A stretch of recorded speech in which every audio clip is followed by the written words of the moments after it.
Shalom and welcome to another in our series of podcasts from Temple Beth Am, a dynamic center for conservative Judaism in Los Angeles. This is a recording of a Shabbat teaching by TBA Rabbinic Intern Nico Losorelli. Today we're going to be talking a bit about Brachot of gratitude and wonder, Brachot Nehenin. And we're going to sort of go through these three Mishnahs, these three Mishnayot from Masechet Brachot, and sort of explore what do we say Brachot on, why do we say them, and what that adds to our day-to-day, if anything. So I'd like us to sort of jump right in. So if you look at the source sheet in front of you, you'll see the Hebrew on the right, and you'll see the English on the left. What you see in bold is what is more or less the direct translation of the Hebrew, and the unbolded text is more explanatory information drawn from other commentaries.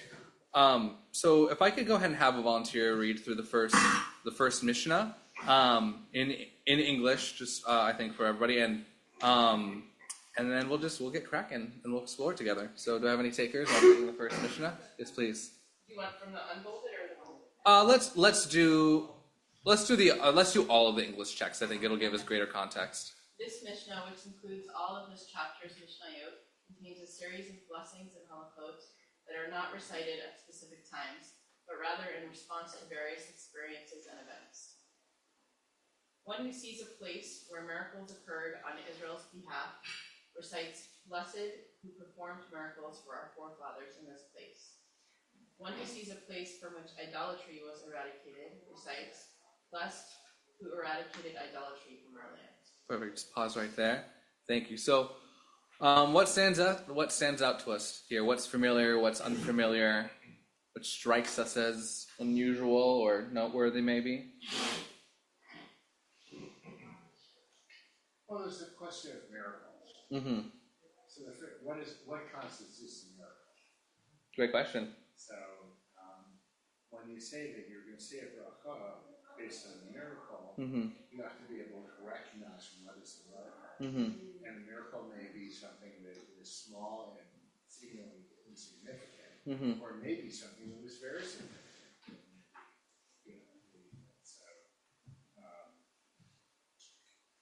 So I would question whether or not, I guess I would question what constitutes a miracle in the scene. Mm-hmm. Great question. I like that you noted things as both big and small. We're going to get into that a bit as we continue along. Any other? Yes, please. The use of the word place, Mm-hmm. like one who sees a place where something occurred, Mm-hmm. but then the bracha is not on the place, the bracha is on the thing that happened there. Right. I don't know, that seems different to me than like if you're eating something, so you're actually consuming something, Mm-hmm. and the bracha's on that something, and there's no mention of like, you saw an apple on the table, so, So you just say the bracha, right?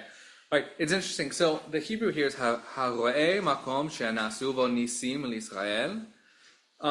So and says Omer baruch she'asa nisim lavotenu b'makom hazeh. So that last part, baruch she'asa nisim lavotenu b'makom hazeh. Does that sound like a bracha that we're familiar with? Yeah. Yeah. What bracha? It's Hanukkah. From Hanukkah. But what does it say instead? Where is it different? Mm-hmm. Yeah, which is an interesting. It sort of brings into the conversation, sort of what you pointed out. Is it, do we just say the bracha at the specific makom? Do we say it about the miracle? Do we sort of like solve the problem by saying, it's going to be related to the miracle that happened in time, not necessarily as tied to the place. Great. Let's move forward here. Just in the let's keep going. Any volunteers to read the second Mishnah? Yes, Joey. Thank you. One who sees conspicuous natural occurrences recite the blessing for Zikin and Tzavaot, which the Gemara will discuss below for lightning, thunder, and gale force winds. manifestation of the power of the Creator. One recites, blessed, whose strength and power fill the world. For extraordinary Rambam, mountains, hills, seas, rivers, and deserts, one recites, blessed, author of creation. Consistent with his opinion that a separate blessing should be instituted for each individual species, Rabbi Yehuda says, one who sees the great sea recites a special blessing.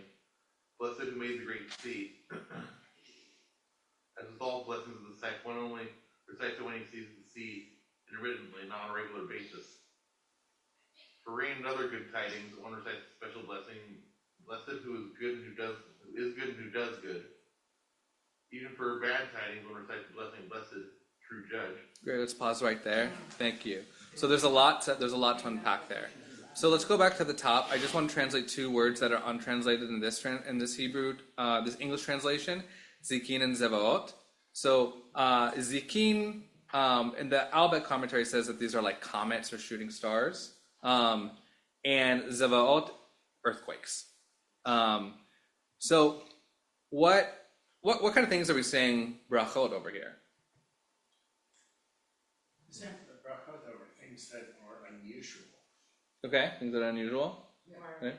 Yeah, there are things that are both natural, but also things that we don't see on a regular basis. Mm-hmm. Like what, for example? Oh, an earthquake. An earthquake, yeah.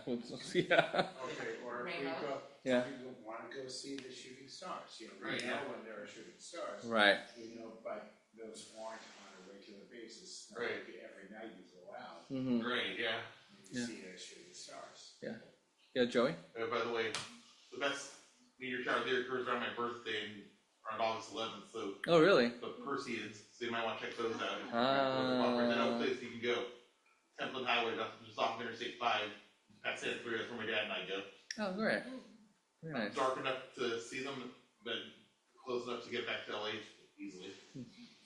Great. Any other reflections on this Mishnah here? I could just say something. So, like Yeah. a volcano. Mm-hmm. So, I was telling someone today about this. Like, I went to Hawaii a few years ago and I did a meditation retreat near the active volcano on the Big Island.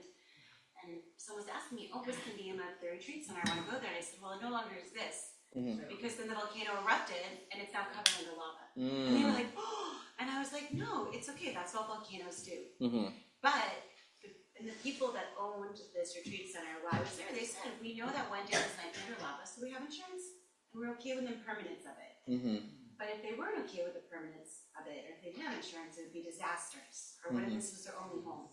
So it's interesting, these blessings on natural occurrences, Mm-hmm. where can be good or bad, depending on if you're prepared for them, but they can still be heartbreaking. So it's interesting that we're blessing something even when there's loss, Right. or Right. potential loss. Yeah, and that speaks to the end of this Mishnah, right? In the English, it says, for rain and other good tidings, one recites the special blessing, blessed who is good and who does good. Even for bad tidings, one recites the special blessing, blessed the true judge. Omeabuch dayan haemet.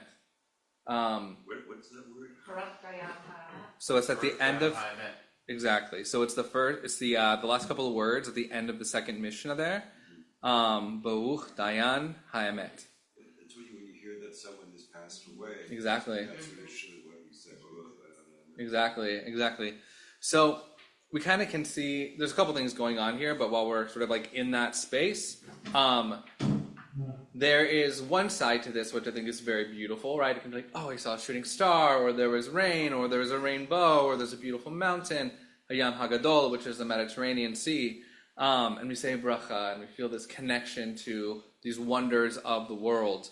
But then there are those moments that we're also called to sort of bless the devastating. And some of these things, like Aviva was saying, can have devastating consequences. And I just want to hear some thoughts and reflections on like the flip side of this, of what are maybe some like theological issues or some just like problems or questions that you have that come up. And again, but I want to say when we ask questions, it's not necessarily to find an answer to those questions, but it's just often nice to fill the room with questions. Sure? Well, the notion is that whether it's good or bad, it all comes from God. And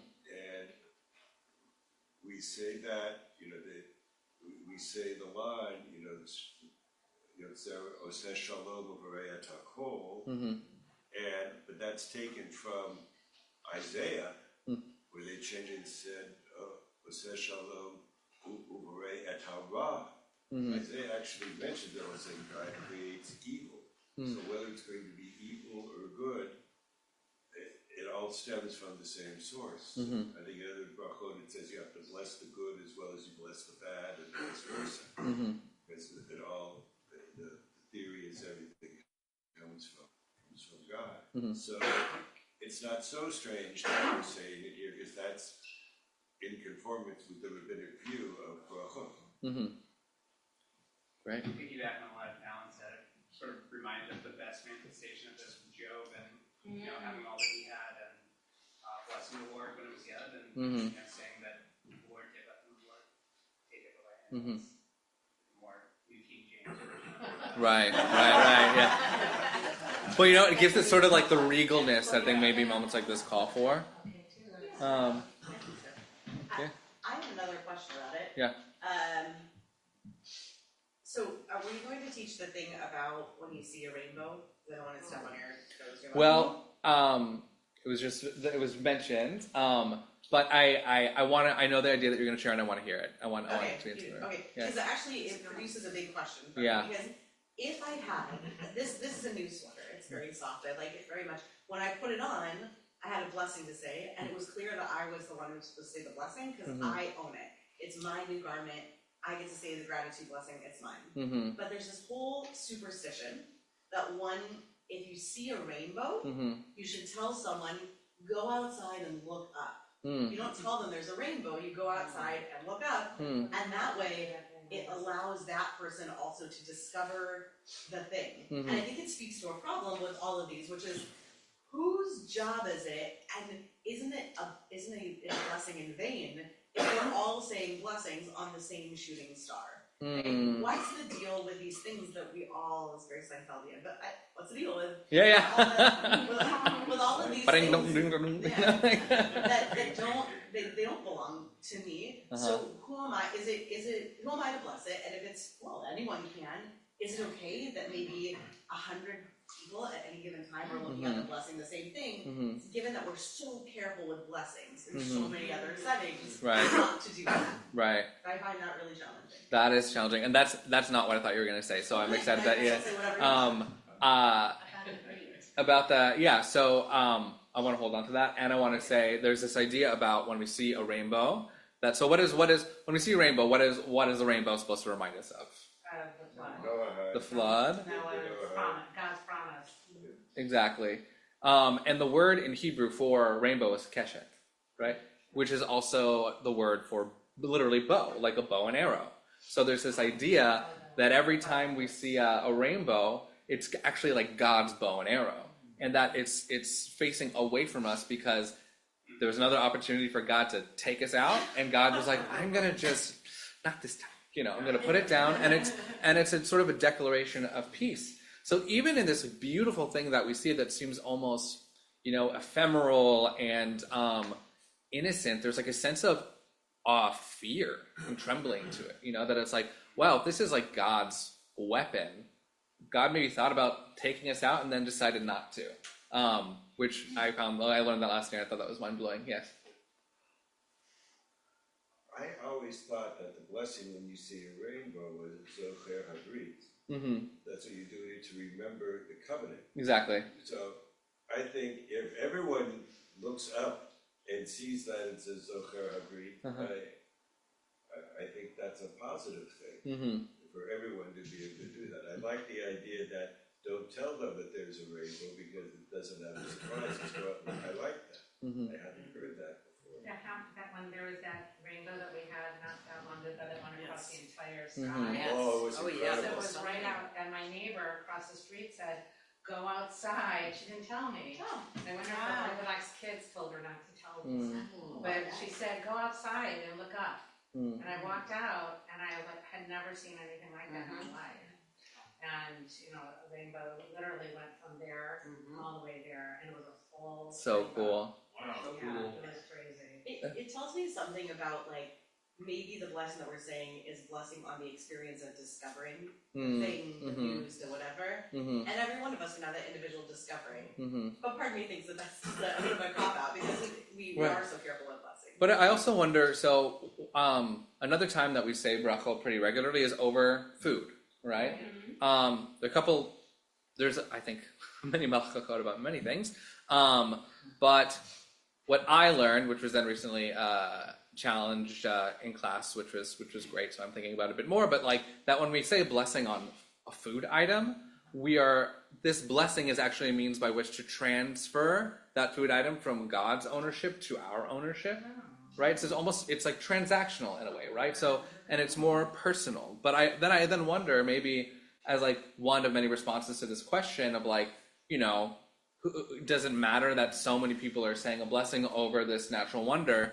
I mean, there's no way that I could say a bracha over a mountain and that mountain becomes mine. That's not my dominion. That's not my property. Sure. I'm just thinking about food. I just finished reading The Slaughterman's Daughter a couple days ago. And it reminds me of, being very hungry, in the Palo settlement, not knowing often where your next meal might be coming from. And when, we all know where our next meal is coming from.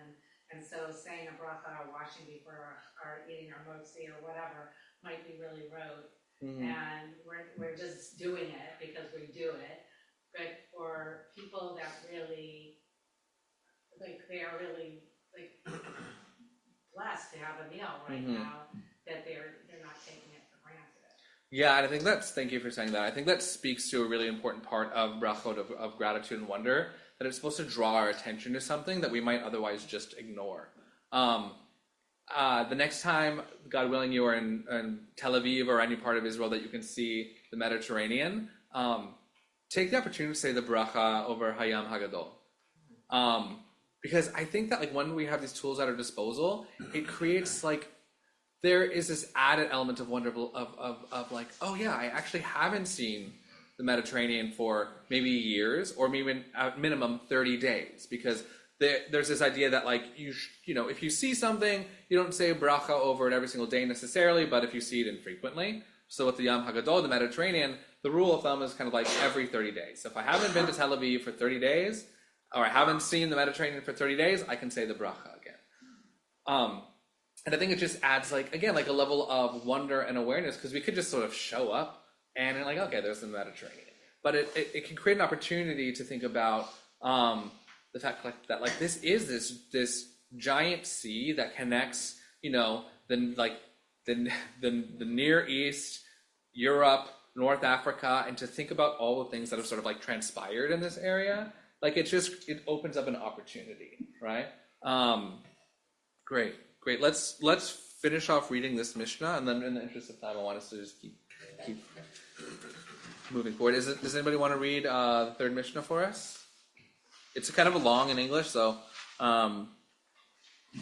just as a forewarning. I'm happy to read it. Great, thank you. Similarly, when one built a new house or purchased new vessels, he recites, "Blessed who has given us life, sustained us, and brought us to this time."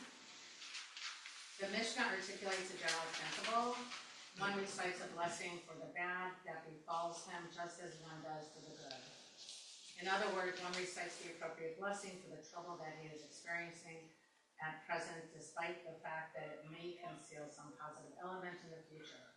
Similarly, one must recite a blessing for the good that befalls him, just as for the bad. The Mishnah states, "And one who cries out over the past in an attempt to change that which has already occurred. It is a vain prayer."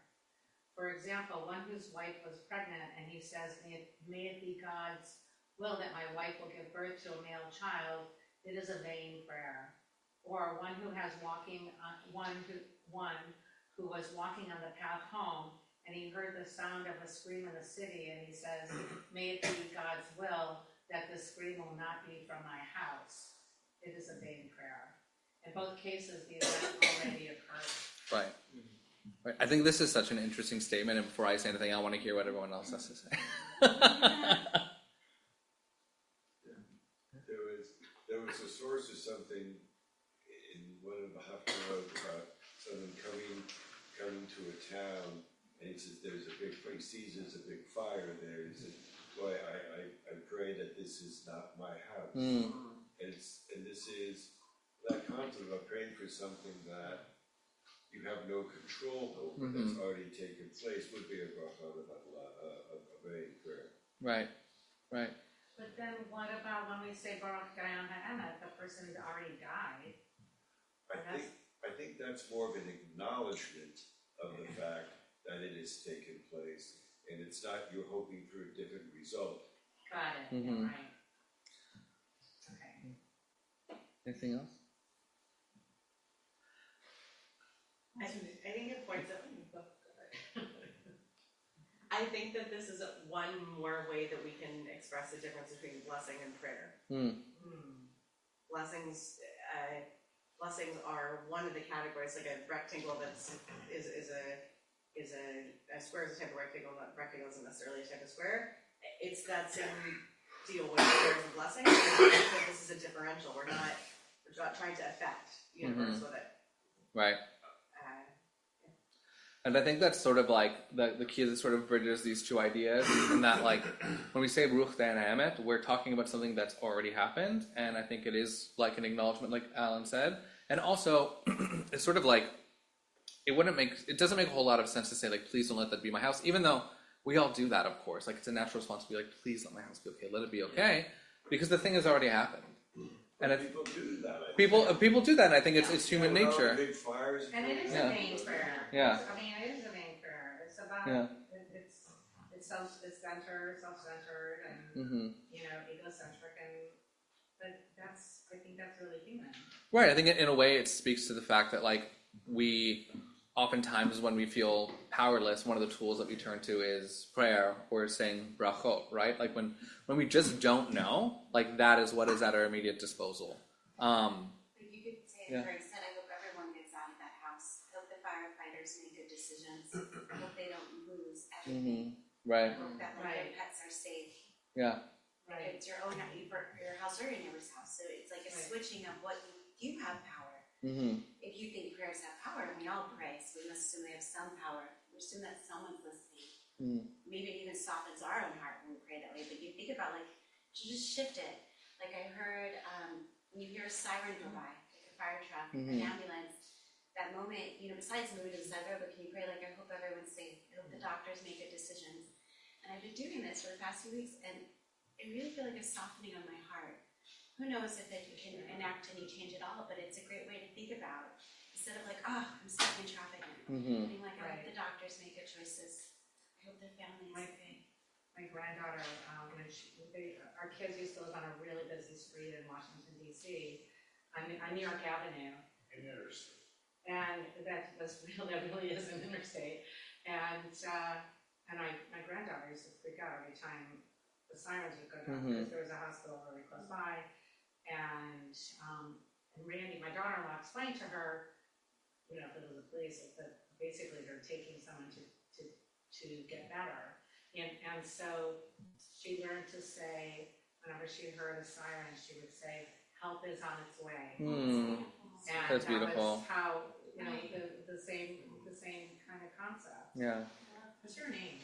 Aviva. Okay, hi, Aviva. Awesome. I love your lawn for the birds.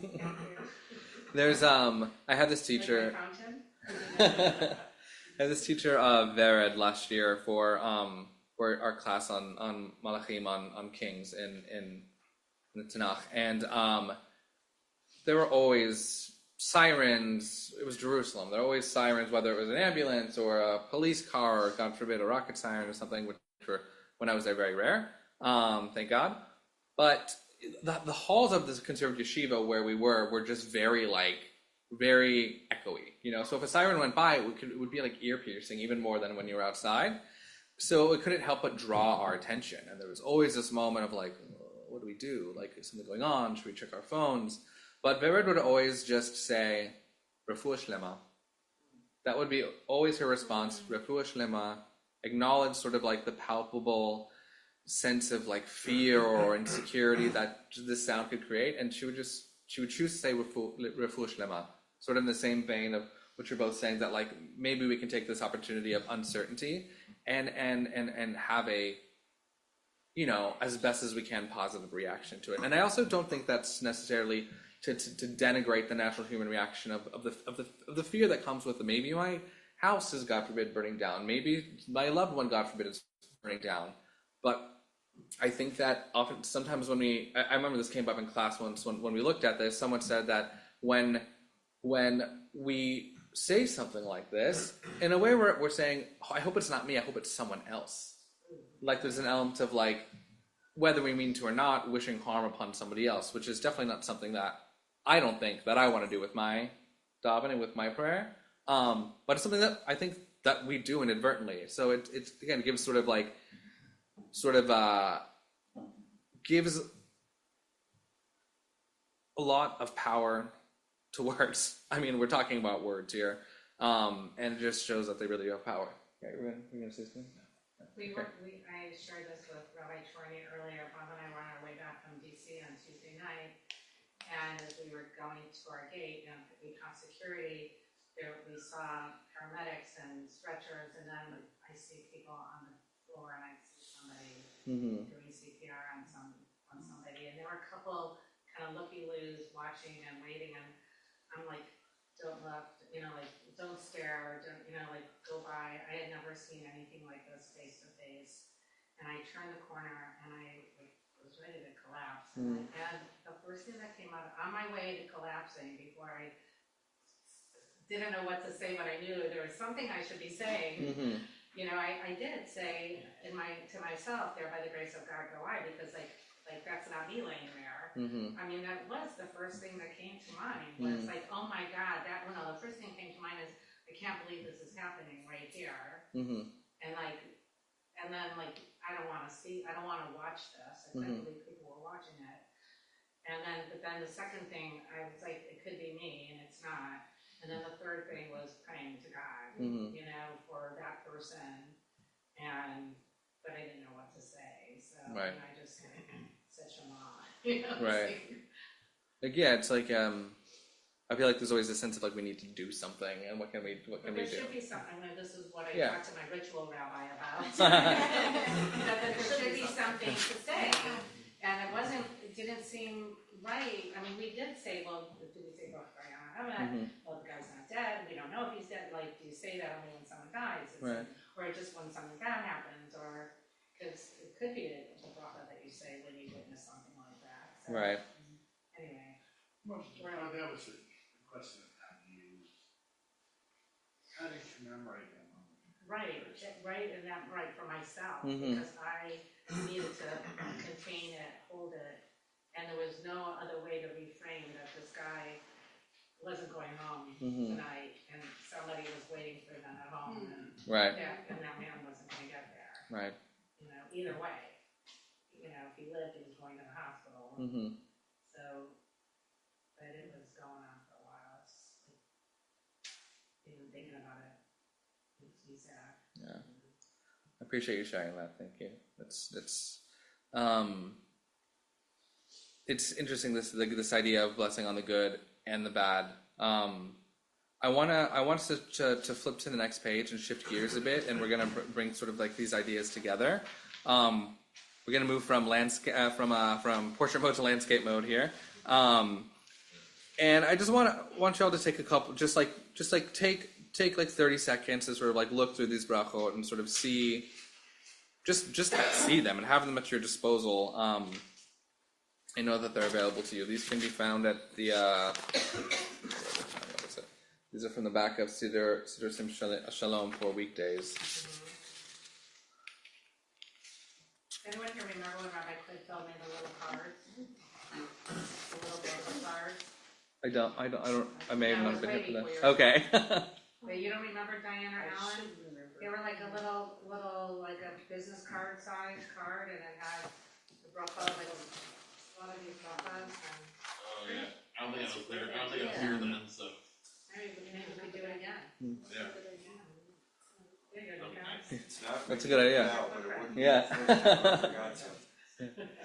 Maybe there's a lesson to do and forget something. Yes, right. So it's interesting. So as we look through this, we have a bracha on natural wonders. We have a bracha on seeing a friend. We have a bracha on sort of elements of the senses. We have a brachot on plants. We have a brachot for Torah study. Even a bracha for seeing a head of state. And those can be all encompassing.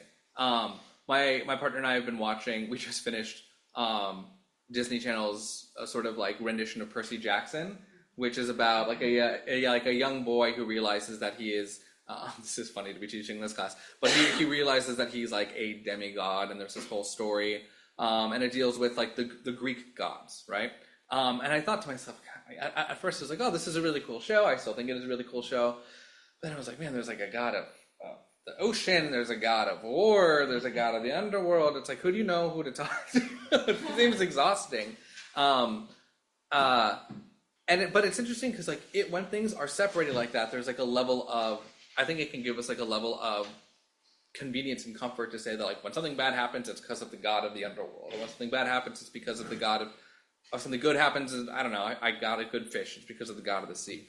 But our tradition doesn't necessarily allow us that convenience, right? It doesn't necessarily allow it, it absolutely prohibits it. Yeah. No.